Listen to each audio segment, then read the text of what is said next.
Bonjour à tous. La 9e édition de la conférence annuelle sur l'amélioration de l'environnement des affaires s'est ouverte ce lundi à Abidjan à l'initiative du ministère de l'économie et des finances et de la Banque mondiale. Cette rencontre vise à rendre les pays africains compétitifs dans le domaine des affaires au plan mondial. Diakité Ibrahima.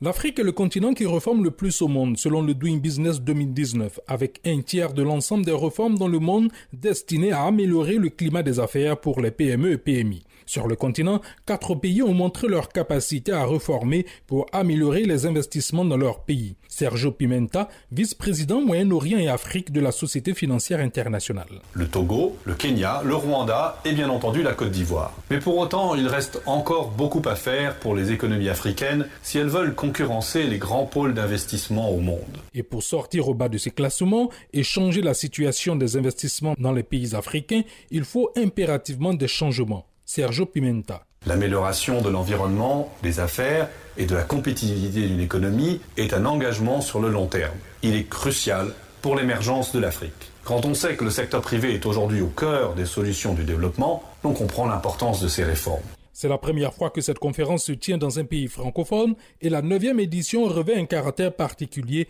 car la Côte d'Ivoire vient de se voir confier le flambeau de la conférence durant une année. Un défi que comptent relever les autorités ivoiriennes selon Adaman Coulibaly, président du comité d'organisation. Pendant cette année, il reviendra donc à la Côte d'Ivoire de mériter la confiance placée en elle et de garder allumée la flamme des réformes.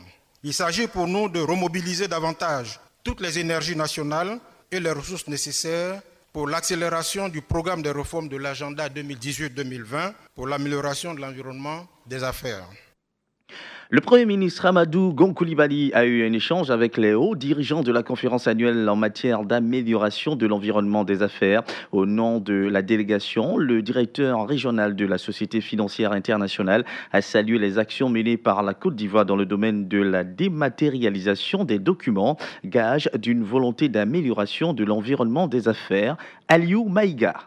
De façon générale, il y a les réformes, mais il y a aussi l'application pratique des réformes.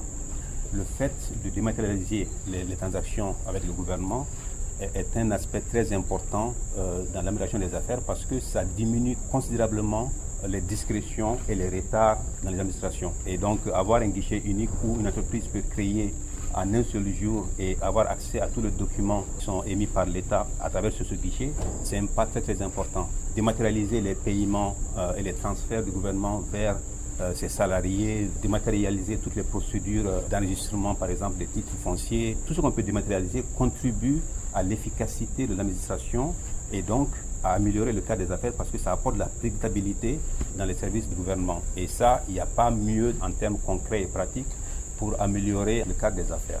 Eh bien, le ministre de la Communication et des Médias, Sidi Tiemoko Touré, était ce lundi dans les locaux du centre émetteur d'Abobo. Objectif apprécier l'état d'avancement des travaux qui précèdent le lancement officiel de la télévision numérique terrestre TNT en Côte d'Ivoire, Ami Traoré.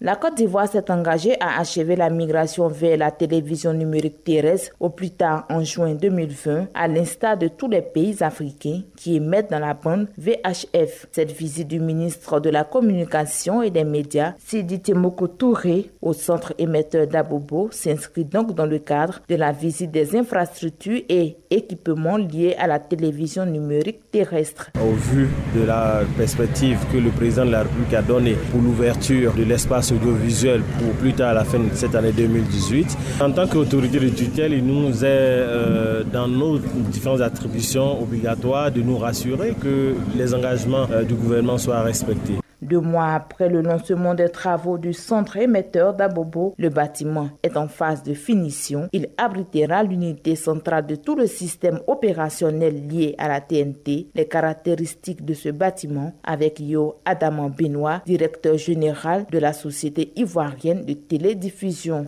Alors ce bâtiment technique va abriter les émetteurs, la salle de supervision. Donc ces équipements serviront à lancer la TNT. Vous savez que comme c'est passé dans tous les pays, on déploie la TNT progressivement. Donc nous tenons vraiment à tenir pour le mois de décembre, couvrir Abidjan et toutes les régions d'Abidjan. Ensuite, nous progresserons pour une première partie qu'on appelle la deuxième phase, donc qui va concerner 7 grandes villes. Donc voilà comment nous allons évoluer. Coût global de réalisation des différents travaux liés à la TNT, 22 milliards de francs CFA. Désormais, chaque parent, à partir de son téléphone portable, pourra choisir l'établissement d'affectation en 6e de son enfant. L'information a été donnée par une délégation de l'orientation et des bourses du ministère de l'Éducation nationale lors d'une rencontre avec tous les acteurs de l'école dans la région de l'Ifou. Objectif, réduire le taux des réclamations et mettre les parents au cœur de l'affectation de leurs enfants. Les détails avec Honorine Niaré à Daoukro. La délégation de la direction de l'orientation et des bourses du ministère de l'Éducation nationale en mission d'information et de sensibilisation dans le IFU a réuni enseignants, parents d'élèves à la salle de réunion de la préfecture de Daoukro, cadre choisi pour les échanges.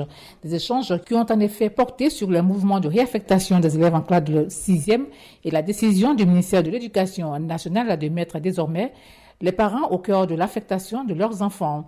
Oui, Célestin, chef de service à la direction de l'orientation et des bourses, fait partie de la délégation. Pour l'année dernière, dans la draine de Daoukro, 7% de parents qui n'ont pas été satisfaits et qui sont venus demander des réaffectations. Dorénavant, c'est chaque parent qui, à partir de son téléphone portable, aura affecté lui-même son enfant dans un établissement de son choix. Après la proclamation des résultats à l'entrée en 6e, pour l'affectation en ligne, le parent fait un seul choix. L'opération va courir sur 1 mois. Sur une période de 3 ans, les parents vont continuer de remplir les fiches d'affectation. Des informations qui, selon les participants, sont à saluer. La réaction de quelques-uns après des échanges qui ont duré plusieurs heures. Oussou Gérard, président de COGES du groupe HKB2 de Kongoti. Cette cérémonie va permettre à chaque parent d'élève de choisir l'affectation de son enfant. Nous allons sensibiliser les parents.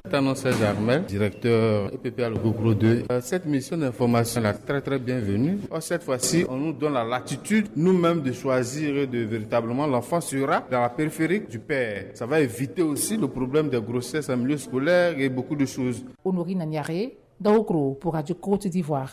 Le conseil municipal de Divo a remis le 23 novembre 402 tables bancs à la communauté éducative de Divo au cours d'une cérémonie à l'esplanade de l'hôtel de ville de cette localité en présence du préfet Kwaku Assoumou et de parents d'élèves. Pour le maire, il s'agit à travers ce geste d'améliorer les conditions d'apprentissage des élèves. On écoute le ministre Amédée Kwaku. Nous avons conçu plusieurs bâtiments, plusieurs salles de classe. Chaque année, nous donnons des tables bancs. Cette année, nous allons en donner 402. Je sais que vous avez besoin de tables bancs. Mais rassurez-vous que pour la rentrée prochaine, ce ne sera pas 400 tables bancs qu'on va vous donner. On va vous donner 2000 tables bancs. Ça va rentrer en confection bientôt pour permettre à nos enfants de pouvoir aller à l'école dans de très bonnes conditions. Vous savez que même les écoles que nous avons construites, les enfants continuent d'aller à l'école, mais dans des conditions difficiles. Les médiateurs délégués, les assistants et chargés d'instruction de l'institution de la médiature sont en formation à Yamoussoukro. La gestion des conflits, la consolidation de la paix et la cohésion sociale seront les thèmes abordés au cours de 3 jours de formation. L'objectif de cette rencontre est de permettre aux médiateurs délégués de s'imprégner des outils nécessaires afin de mieux gérer les différents conflits. Les précisions de Koulibaly Panan, secrétaire général du médiateur de la République. La qualité d'une institution dépend de la qualité des hommes et des femmes qui l'animent. Et la qualité de ces hommes et femmes dépend de la qualité de la formation initiale et continue qu'ils ont reçue ou continuent de recevoir. C'est pourquoi le médiateur de la République s'est fixé comme objectif stratégique le renforcement des capacités des personnels de son institution. Le présent atelier de formation répond à cette vision stratégique et s'adresse principalement aux agents recrutés récemment, que sont les médiateurs délégués, leurs assistants et les chargés d'instruction. Les thèmes retenus pour cette formation s'inscrivent parfaitement dans les préoccupations actuelles de nos concitoyens épris de paix après 10 années de crise post-électorale. Ces préoccupations constituent les thématiques qui vont être abordées. À l'international, pour terminer, en RDC, un nouvel essai clinique sur le traitement d'Ebola a démarré dans la province du Nord Kivu, soulignant qu'une épidémie d'Ebola affecte plus de 400 personnes depuis le 1er août dernier dans la zone. Les essais sont effectués sur des patients à Béni. Fin de ce bulletin info, on se retrouve à 11h.